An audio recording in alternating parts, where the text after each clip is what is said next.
Irmãos, boa noite. Tudo bem? Que bom. Antes de começar nosso estudo, gostaria só de colocar 2 vídeos, no máximo, de alguns segundos cada um. Observem.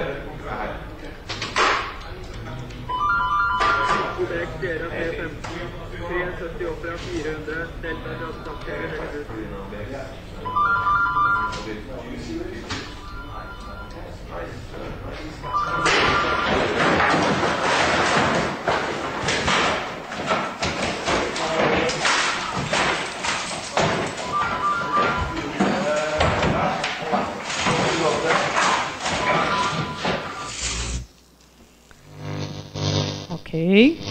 O próximo é semelhante.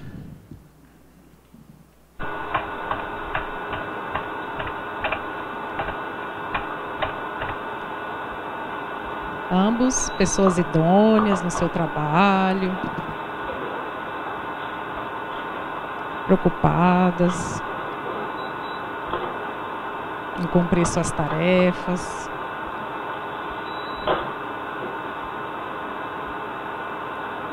Provavelmente pais de família.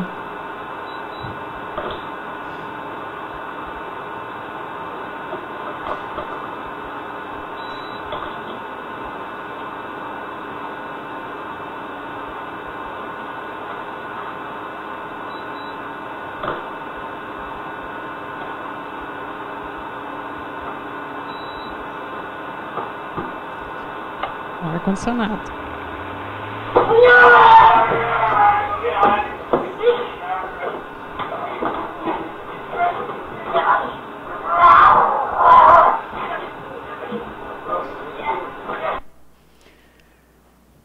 Chocante, né?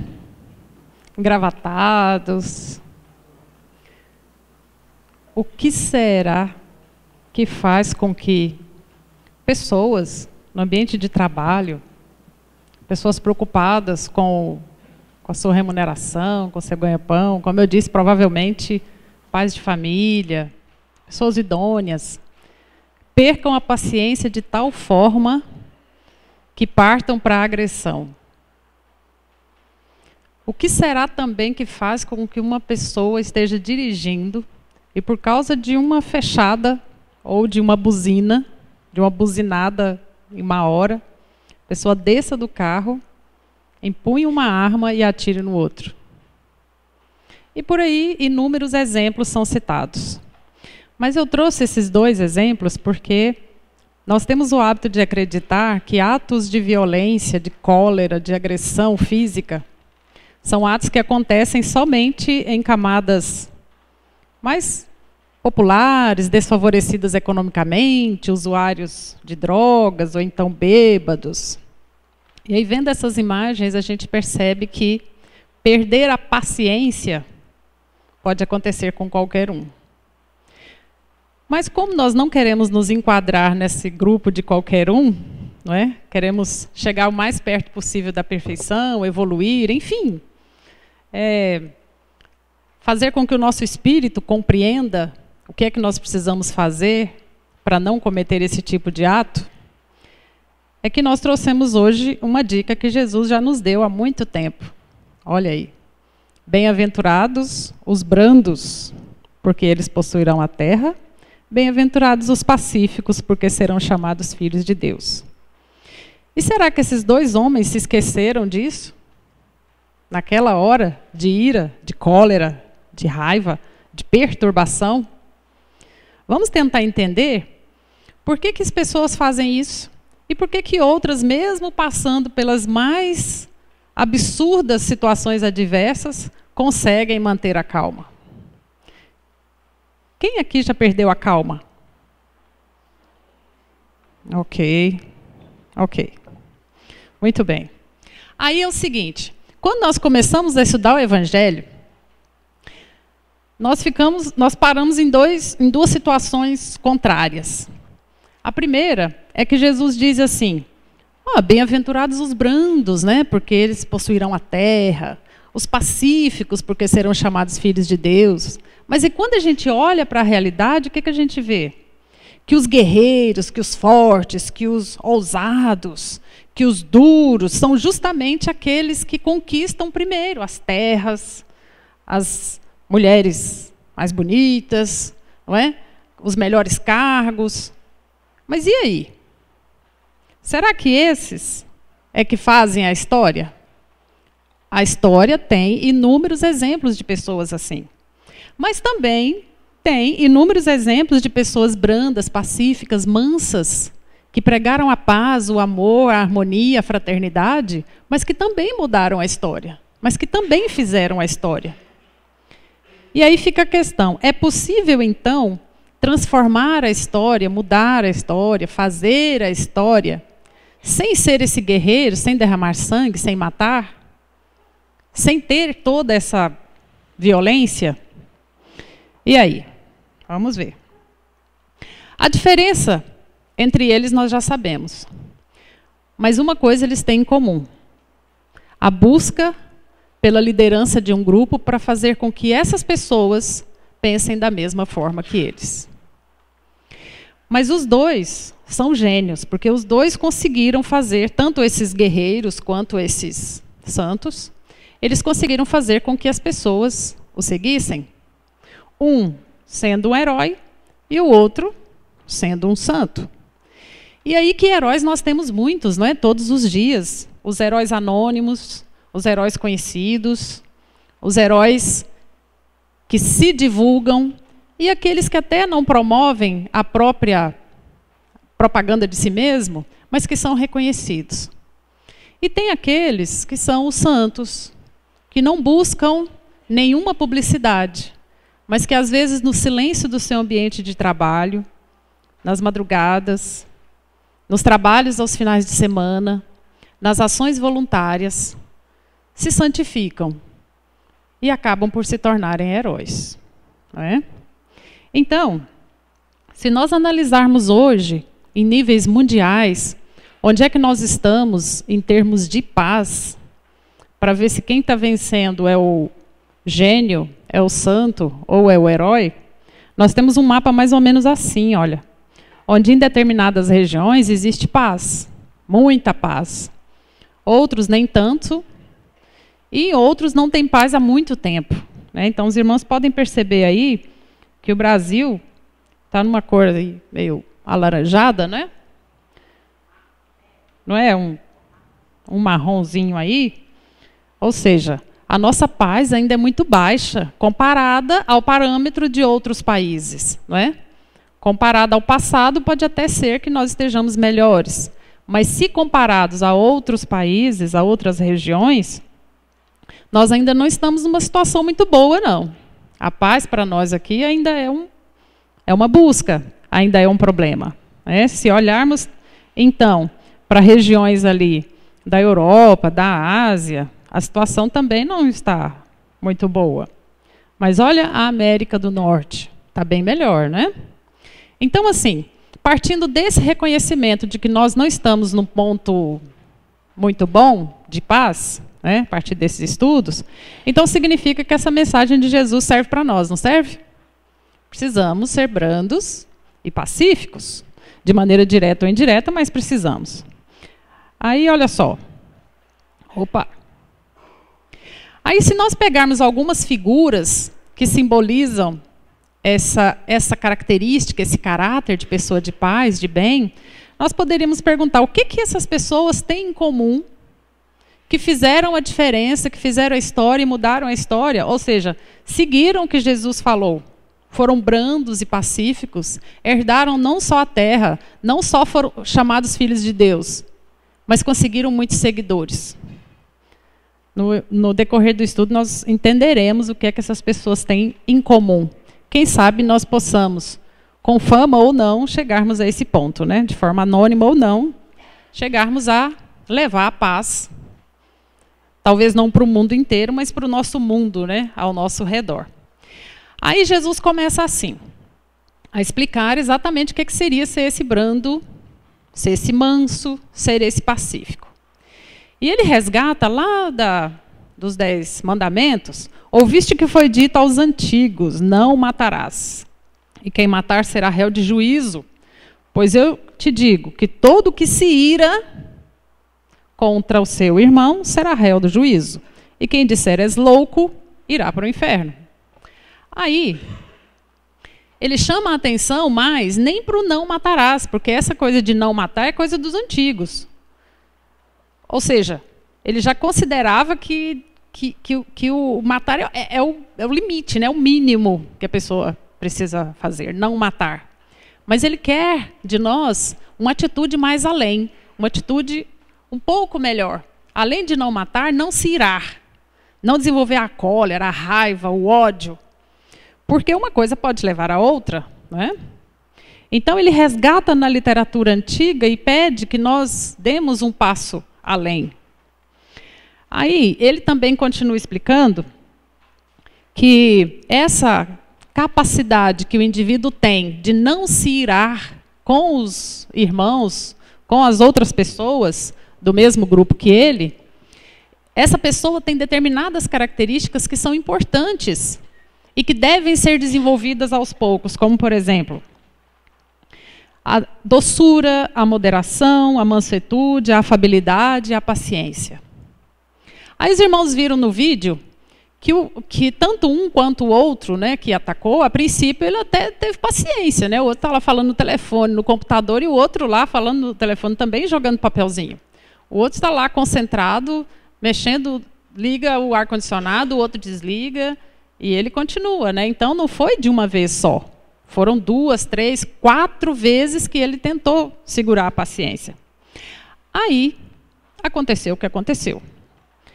Nós não estamos endossando a ação, só estamos dizendo que é possível evitar essas situações. Não é possível evitar essas situações, mas é possível fazer com que as situações de agressividade não se concretizem.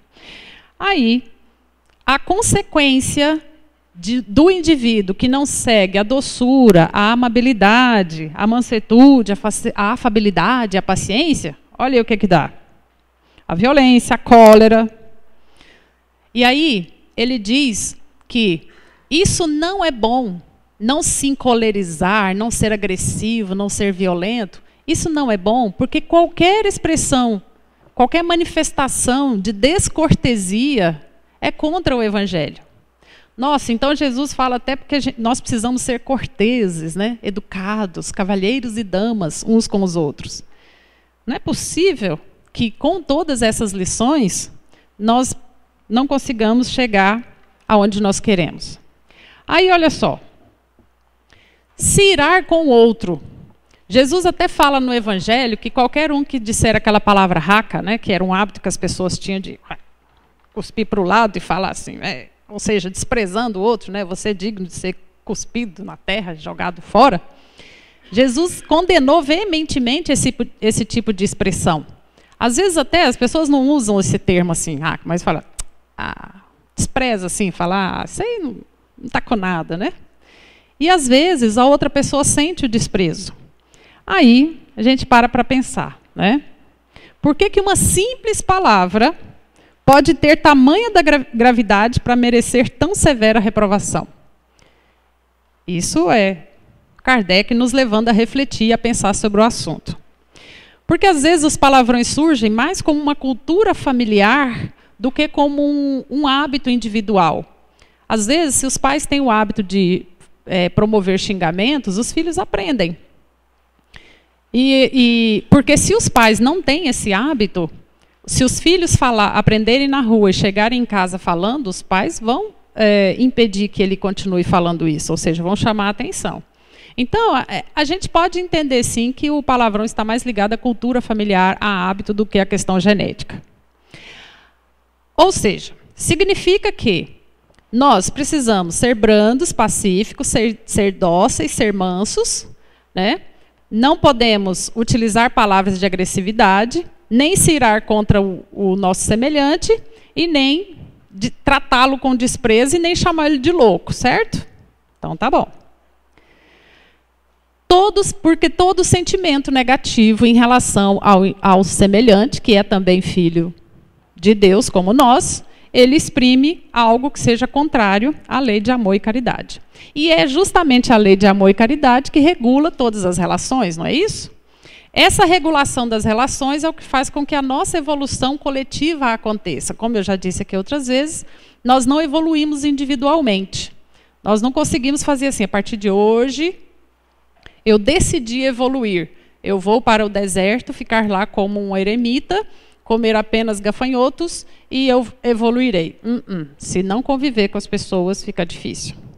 Mas cuidado com o excesso, porque às vezes conviver também demais promove estacionamento. Então, nem demais, nem isolamento demais, nem convivência demais. O outro é que é um atentado à benevolência, que é um dos assuntos mais importantes que nós aprofundaremos hoje. A benevolência, né? E a questão de que, depois da humildade, a caridade para com o próximo é a primeira lei de todo cristão. Aí, então, veja bem, quer dizer que se eu for humilde, eu não me aborrecerei, eu não desenvolverei ira, nem ódio, nem rancor e nem mágoa? Será que é por causa do meu orgulho que às vezes eu desenvolvo esses sentimentos? Será que é em função do orgulho ferido que eu acho que o outro precisa me respeitar? Vamos ver. Aí Jesus dizia assim, bem-aventurados os mansos, porque possuirão a terra. Aí, no Evangelho, já vem logo a pergunta, né? Mas Jesus não nos ensinou o desapego aos bens terrenos? Muito bem. O que ele queria dizer era o seguinte, vamos ao equilíbrio, nem demais para um lado, nem demais para o outro. Se a partir do momento que eu me fixo apenas nas coisas materiais, eu chego ao ponto de que qualquer perda de objeto é suficiente para a violência.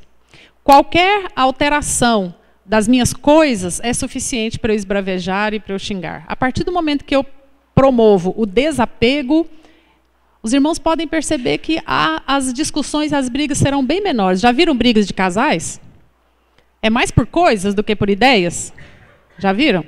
É a briga pelo sofá, pela TV, pelo lote, pelo bem, né? E por aí vai. Então, a ideia fixa aqui é não dar mais importância aos bens terrenos do que aos bens espirituais.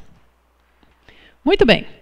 Aí, às vezes, também, o indivíduo não entende, não enxerga o tamanho espiritual da pessoa. E acha que pelo outro ser menor e mais frágil fisicamente, automaticamente já é considerado também mais frágil espiritualmente. E muitas vezes, enormes espíritos vêm em corpos extremamente frágeis. E espíritos grosseiros, inferiores, às vezes vêm em corpos extremamente fortes, saudáveis, e às vezes, e com certeza, brutos, né? E aí, olha só. Aí o que acontece? É que, quando Jesus nos promete a justiça, ele nos dá um pouquinho mais de paciência diante de determinadas situações, porque a gente também precisa do cotidiano para evoluir.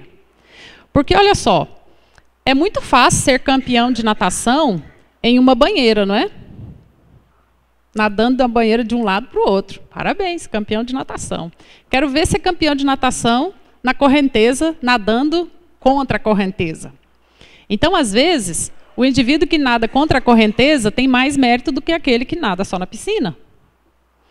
E aí, como nós precisamos dessa convivência para desenvolver a fé, a paciência, o perdão, e aí a gente tem que agradecer todos os dias a Deus pelas oportunidades que Ele nos dá, né?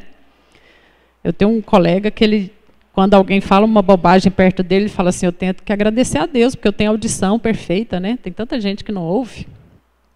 Aí está aí o tamanho da paciência dele, né? Aí a gente entende também que quando a lei de amor e caridade for a lei da humanidade, não haverá mais egoísmo. Meus irmãos, eu tenho a sensação de que ser caridoso, ser justo, é também uma questão de formação dentro do lar, de treino. Mas eu vejo também muitas famílias onde os pais são extremamente generosos, caridosos, religiosos, e os filhos dão para outro lado completamente diferente. Será que é porque os pais não ensinaram direito? Será que é porque os pais não ensinaram na prática? Às vezes não. Às vezes nós não precisamos nos sentir culpados por isso. Às vezes é porque aqueles espíritos estão naquele lar justamente para que eles possam aprender um pouquinho. E aí eu penso assim, vocês precisariam ver antes, né? Antes de virem para cá como é que eram. Agora, pelo menos, não mata, né? Não salva vidas, mas pelo menos não mata. Então, quando eu vejo uma pessoa, um profissional ou não, porque está recebendo um salário ou não, ensinando, nesse caso dessa figura, ensinando a mãe, ainda gestante, né, a gestante, a dar um banho adequado no bebê, já é um aprendizado, já é uma forma de carinho, uma forma de atenção, já é um tipo de caridade. Ensinar os filhos, ajudar os filhos nas tarefas, ensinar a independência, tudo isso é fator importante para o indivíduo ter paz, ter sossego, né? Saber exatamente os horários.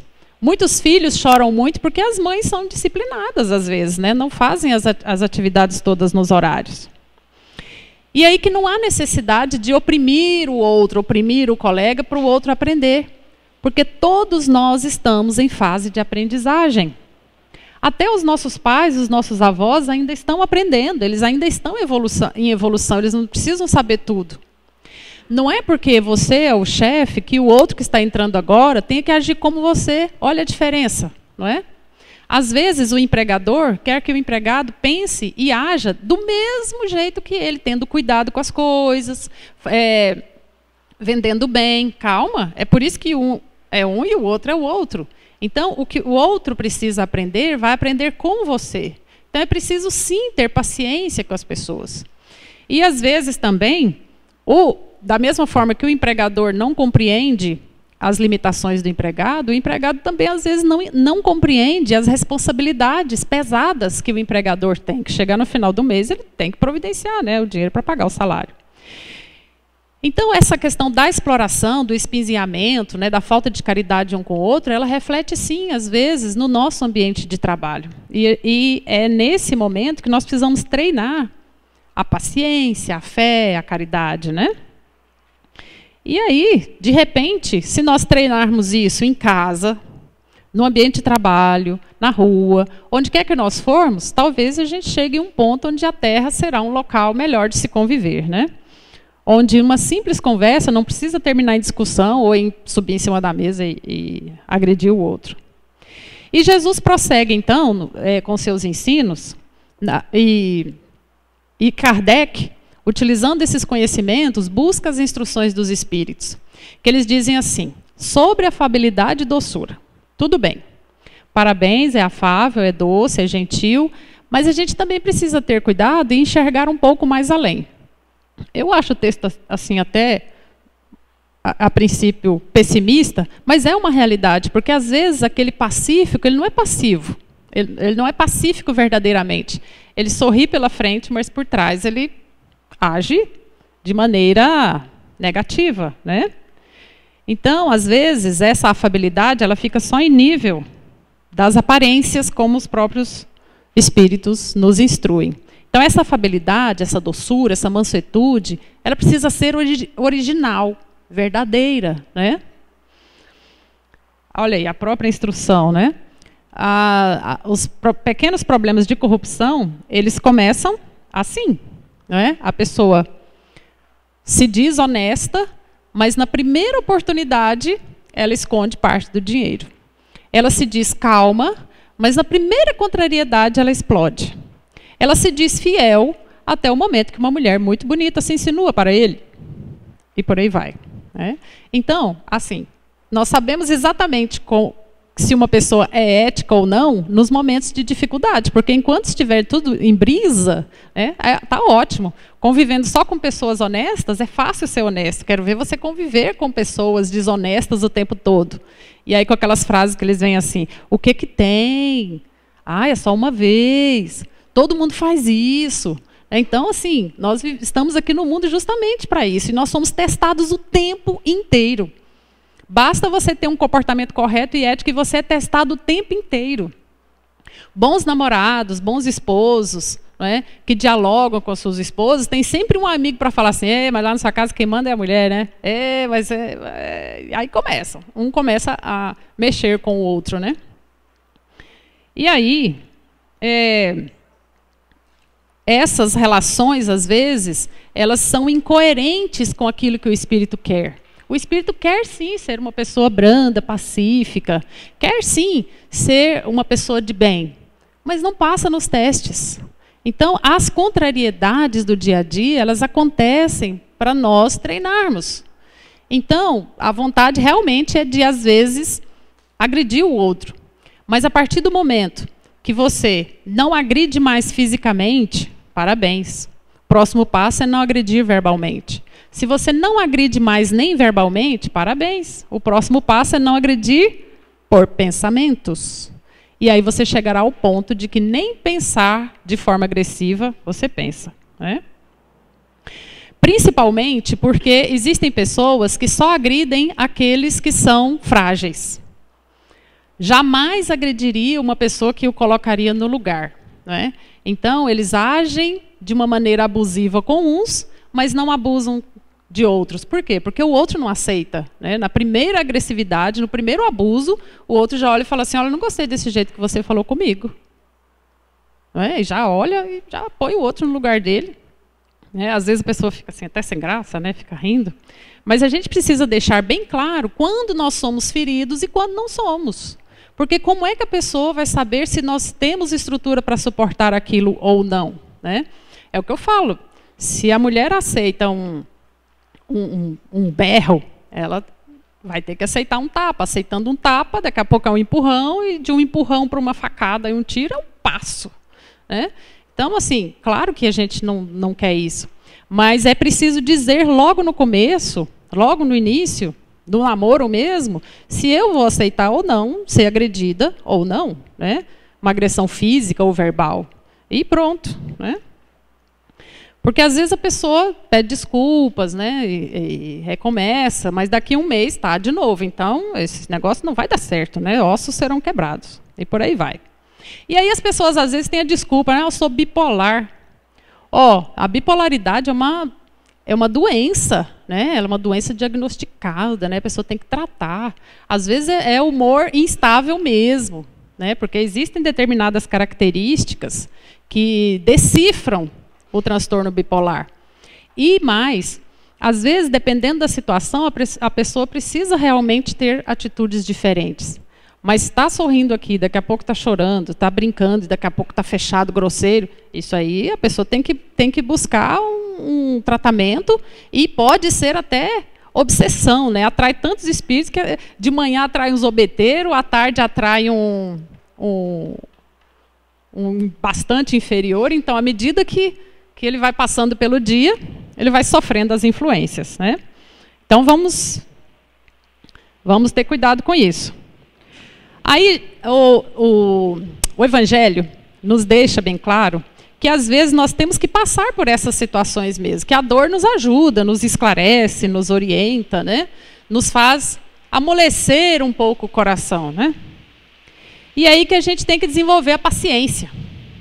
A paciência, então, é o grande desafio, porque, vou repetir, a nossa paciência é testada o tempo inteiro, em todos os lugares, né? Então, olha, paciência consigo mesmo é uma esperança, né? Paciência com o próximo é a prática do amor, porque só quem ama que tem paciência com o próximo. E paciência com Deus é a fé, porque a gente sabe esperar. Então, todo tipo de paciência é bem-vinda, né? E a paciência, às vezes, ela não é passiva. Ela vem e volta em atitudes. Então, vamos lá. Quando ser paciente? A paciência, ela pode ser também em forma de análise. Quando acontece alguma coisa muito ruim, que você percebe que você vai perder a paciência, joga para o racional. E pensa assim, por que será mesmo que está acontecendo? Isso já aconteceu com outras pessoas? O que é que Jesus faria em meu lugar? E Madre Teresa de Calcutá, será que faria alguma coisa? E Chico Xavier, será que ele tem alguma frase para isso? Vocês imaginam uma pessoa assim, prestes a perder a paciência e começar a analisar? Às vezes ela pode fazer isso mentalmente, internamente, e pode fazer com a pessoa que está perdendo a paciência, né? Às vezes eu falo com os meus alunos, né, da enfermagem, quando eu vejo um aluno surtando assim, eu falo, olha, ô enfermeiro, não surte não, porque se você virar paciente eu te interno. Então ele já falou, opa, eu não sou o paciente, né, eu sou enfermeiro. Então, assim, eu preciso manter a linha, né, porque isso não é uma atitude de um profissional. Então passe a analisar. Se tudo isso falhar, se nada disso der certo, pense assim, olha, se eu que sou eu, de carne e osso, um espírito imperfeito, preciso combater as más tendências e até passar por determinados sofrimentos, se Jesus, que foi quem foi, passou por isso e ainda falou assim, perdoai porque não sabe o que faz, imagine eu. Né? Então, se nenhum argumento funcionar, pense em Jesus que ele dá a coragem necessária para passar pelas dificuldades. E o Evangelho nos chama a atenção, nesse momento, justamente para a obediência, para a resignação, que não é aquela passividade de falar, é isso mesmo, deixa para lá. Não. A obediência é o consentimento da razão. Então, passou o problema, se desequilibrou emocionalmente, joga para o racional. A razão, consentindo, te fará obedecer o que você deve fazer, fará obedecer a regra, o certo, a moralidade, o que é ético. Né? Porque só depois é que você vai conseguir a resignação, que é o consentimento do coração. E aí, tem um trecho de Lázaro, que ele fala assim, olha, toda resistência orgulhosa deverá ceder cedo ou tarde. Mas bem-aventurados os que são mansos, porque darão ouvidos dóceis aos ensinamentos. E antes desse trecho dele, ele é duro, né? Esse Lázaro, ele diz assim que os espíritos serão, ele usa um termo assim, chicoteados pela dor, pelo sofrimento, até que eles aprendam a entender que passar por esse planeta é passar por uma escola, é aprendizado, né? E aí, Jesus tem algumas passagens interessantes que quando a gente começa a ler um pouquinho sobre Confúcio, a gente vê que a genialidade desses indivíduos que passaram pelo planeta nos é completamente útil. Confúcio dizia assim, que se você quer ter um bom homem, um bom caráter, comece transformando em um bom filho, transformando um bom filho, porque se ele for um bom filho, ele é um bom estudante, ele é um bom jovem, ele é um bom adulto, ele terá um bom caráter. Ou seja, para Confúcio, nós temos que começar desde criança a burilar, a fazer com que essa criança tenha um bom comportamento dentro da moral, dentro das normas, dentro das regras. Porque a forma como ele obedece os pais e dialoga com os pais e se concentra nas suas pequenas atividades, mesmo que seja um desenho, é assim que ele agirá na escola. Mas aí, a gente, às vezes, fica preocupado com a falta de disciplina compartilhada, né? E aí o Evangelho nos chama a atenção para evitar a cólera. A cólera nada mais é do que o orgulho ferido. A partir do momento que o indivíduo se julga melhor do que é, ele se encoleriza muito facilmente. E aí olha para o outro e fala assim, mas isso é um absurdo, quem você pensa que eu sou? Não é? Quem você pensa que eu sou, eu não sei, mas quem eu penso que eu sou muito grande, né? E você está me colocando pequena. É aí que a pessoa se encoleriza. Né? Aí ele culpa, esse é meu temperamento, minha família é assim mesmo, eu sou brava assim, né? E por aí vai. E aí vai fazendo uma coleção de inimigos. Quando ele culpa o temperamento dele, até que vai. E quando ele culpa a Deus? E quando ele culpa o orgânico, né, o próprio corpo? E o pior é quando ele culpa os espíritos. É dele o temperamento ruim, é ele que não se equilibra e fala assim, não, desculpa, eu estava obsidiado. Oh, mas quem abriu a porta? Não foi ele? Então, o inverso de tudo isso é a piedade. A piedade, segundo Michel Bordeaux, 1862, está no Evangelho, a piedade é a virtude que mais nos aproxima dos anjos. É a irmã da caridade. Então, o pensamento inverso, que nos leva a entender e a praticar o inverso de tudo isso que nós estamos falando aqui agora, da ira, da raiva, da violência, é a piedade. Piedade para com o outro, piedade para conosco mesmos, né? A piedade é o sentimento mais apropriado a vos fazer progredir, ele continua. É domadora do egoísmo e do orgulho. Uma pessoa sem piedade é uma pessoa fria, dura, cruel, é capaz de todos os desmandos, né? Converte a alma à humildade, à beneficência, ao amor ao próximo, comove as fibras mais íntimas e prepara o espírito para a nobreza. Opa, então já tem uma dica importante aí, né? Mas aí, se isso aqui fosse um diálogo, alguém poderia dizer assim, ah, mas é fácil, né? Não se encolerizar, não se irritar. Quero ver ter as mesmas responsabilidades que eu tenho. Quero ver ter a quantidade de funcionários que eu tenho. Quero ver você pedir um relatório para o seu técnico fazer e ele faz e traz o relatório todo errado, você vai ter que passar a madrugada fazendo porque ele fez mal feito. Né? São os argumentos às vezes. Né? E aí, dica então, é Pastorino que nos ajuda. Tudo bem, você precisa discutir, você precisa chamar atenção, você precisa brigar com o outro, você precisa fazer o outro melhorar, mudar de comportamento, porque a dor às vezes é necessária. Então, vamos lá, com muita calma. Faça isso com serenidade. O adversário tem o direito de ser ouvido. Deixa ele falar as justificativas dele. Não tumultue a discussão. Não transforme isso num campo de batalha, num ringue, num MMA, num como que é o nome do outro lá? No USB, né? Porque parte do erro do outro pode ser culpa nossa. Pode ser que eu não tenha passado as diretrizes adequadamente. Pode ser que eu não tenha sido objetiva ao pedir para a pessoa fazer aquilo daquele jeito. E aí eu falo assim, ah, se eu quiser bem feito, eu tenho que fazer. Mas peraí, eu não expliquei direito, não dei todos os detalhes. Então, de certa forma, 50% é culpa minha, porque eu induzi ao erro. Né? E aí, com serenidade, mesmo diante da falha do outro, você acaba tomando fama de sábio, né? de bem educado, porque mesmo para chamar a atenção, mesmo para chamar o outro de incompetente, você sabe como dizer, olha, as falhas estão aqui, aqui, aqui, então você tem tanto tempo para refazer. Tá? Obrigada. Para isso, você tem que ser líder. Para isso, você tem que ser poder.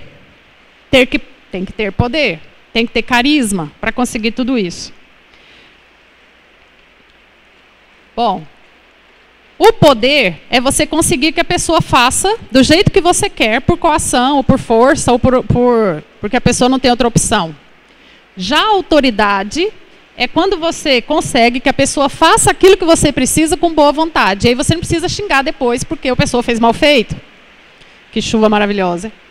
A outra, mais importante, melhor que poder, melhor que autoridade, é a liderança.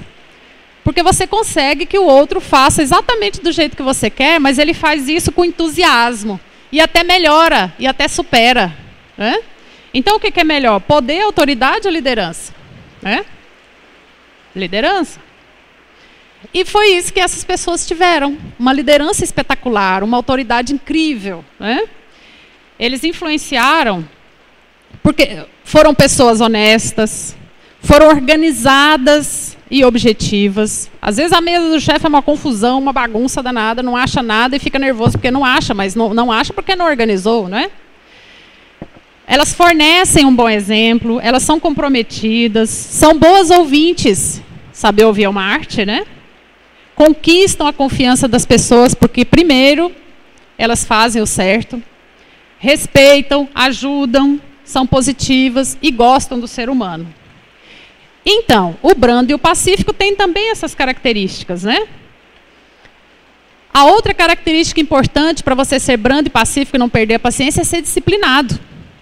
Tem um escritor famoso aí, chamado Emílio Brasileiro, que disse assim, que disciplinado é aquele que começa pela pontualidade. Então, você é pontual, é assíduo, está disciplinado. E ser disciplinado é fazer parte daquela elite de pessoas que conseguem ser gênios, santos e heróis. Bom, é aquilo que eu estava dizendo. Para isso tem que começar desde o começo. Às vezes os pais são disciplinados, mas a escola não é. Às vezes a escola é disciplinada. Recentemente eu vi um depoimento de uma mãe, quase aos prantos, né, num auditório, ela dizendo assim, que ficou muito triste com a desumanização da escola, porque a escola proibiu de usar boné, e o filho dela foi de boné e a coordenadora humilhou o filho dela porque ele tinha que tirar o boné, mas ele tem muita vergonha do cabelo dele e ela disse que ia processar. Poxa vida! A escola tenta disciplinar e os pais são os primeiros a, desculpa o termo, a bagunçar. Então, a escola militar é uma escola pública. Mesmo assim, ela é extremamente disciplinada. Mas é por causa da escola? Não, é porque a disciplina é compartilhada. Se os pais são disciplinados, a escola é disciplinada, o local religioso é disciplinado, a tendência é as pessoas seguirem. Não tem para onde ir a indisciplina, né? Onde ele for, ele é barrado. Então, a criança termina por ter um roteiro correto e adequado. Então, quem tiver filho aí, ó, já fica atento, né? Bom, para finalizar, às vezes, realmente, o nosso anseio, a nossa alma, tenta ser manso, tenta ser pacífico, tenta ser brando, mas organicamente parece que o organismo não contribui, não colabora. Uma das dicas importantes para isso é harmonizar o corpo. E as células só se renovam durante o sono, em sono profundo, não é aquele sono superficial, em sono profundo. Então, uma dica, às vezes, para a gente conseguir ter essa calma, esse equilíbrio, porque depois de algumas horas de sono a gente consegue, é vigiar se você está tendo um sono de qualidade. Então, dicas rápidas. Antes de ir para a cama, toma um banho morno, porque nós ficamos com as vibrações do dia, das pessoas, né? Então, às vezes, você vai deitar, todos aqueles pensamentos estão ao seu redor. Então, isso tem influência, isso te tira o sono. 1 hora antes de você ir para a cama, 1 hora, 60 minutos, desliga a TV, o computador, o celular ou qualquer estímulo luminoso. Ah, tem um rádio relógio que tem uma luzinha vermelha ali. Tapa, coloca alguma coisa em cima. Ah, tem uma luzinha. Elimine os estímulos luminosos, porque todos eles dizem para o seu cérebro, atenção, alerta, fique em pé, é hora de acordar, né? Nada de abrir o e-mail 1 hora antes de dormir. Ah, mas eu vou dormir 1 hora da manhã. Tudo bem, então agora você vai dormir 2, porque você não pode ir antes da 1, né? Então, se tem que ficar 1 hora. Evite bebidas estimulantes. A gente fala, tem muita gente com depressão. Às vezes nem é depressão, às vezes é só o reflexo do uso de estimulantes. Toma café o dia todo, toma refrigerante, tudo que tem cafeína, é chocolate. E não quer ficar super excitado, estimulado, né? Organicamente, seu organismo está em desequilíbrio. Ele tem que eliminar todas essas toxinas antes de conseguir dormir. O nosso organismo é disciplinado. Use técnicas de relaxamento, meditação. Tem umas meditações na internet, rapidinhas, né? Coisa de minutos, assim, que você aprende e coloca no fone de ouvido. No começo você fica assim meio agitado, né? Depois, com o tempo, você não consegue mais ficar sem fazer. Meditação, às vezes a gente acha que é essa coisa de outro mundo, de Om, de Zen, que é uma coisa muito complicada. Não, não, meus irmãos, é a coisa mais simples que existe, qualquer um pode fazer e nem precisa ter curso superior. E compartilhe isso com os familiares. Também não precisa ficar insistindo para todos fazer, eles verão seu exemplo. Ter uma conversa, né, com a família antes de dormir, desliga a luz, deixa só um abajur clarinho ali, começa a contar como é que foi o dia, né, pergunta para os filhos, e aí, como é que foi? Aquela conversa, conta história. Isso é espetacular. Outra coisa, vai dormir, tem inúmeras informações no ouvido, porque às vezes são muitas as responsabilidades, aí você não dorme bem, porque antes de pegar no sono, você fica se lembrando de todas as 300 coisas que você tem que fazer no dia seguinte. Transfira essa responsabilidade para o bloquinho de papel que está no seu criado. Use lápis, porque caneta pode falhar. Acordou 4 horas da manhã lembrando de uma coisa muito importante que tem que fazer amanhã cedinho. Vá lá, anote a letra do jeito que você achar que tem que anotar. Transfira para o papel e volte a dormir. Você não vai esquecer. Ah, mas eu posso esquecer. Não vai esquecer, está no papel. Transfira para o papel. E aí, você consegue dormir. Desligue, porque no dia seguinte você não vai conseguir fazer nada disso, porque está cansado, estressado, porque não conseguiu dormir direito. Bom, acho que deu para a gente chegar no brando e pacífico, né? Meus irmãos, depois de tudo isso, né, de tantas influências que nós temos para a gente perder a paz, perder a paciência, vou deixar só essa frase aqui para nós. Ó. Ser da paz é uma opção pessoal. A partir do momento que você decide ser da paz, isso aí é um problema seu com Deus. E aí as coisas espetaculares começam a acontecer. Muita paz. Que Jesus nos abençoe.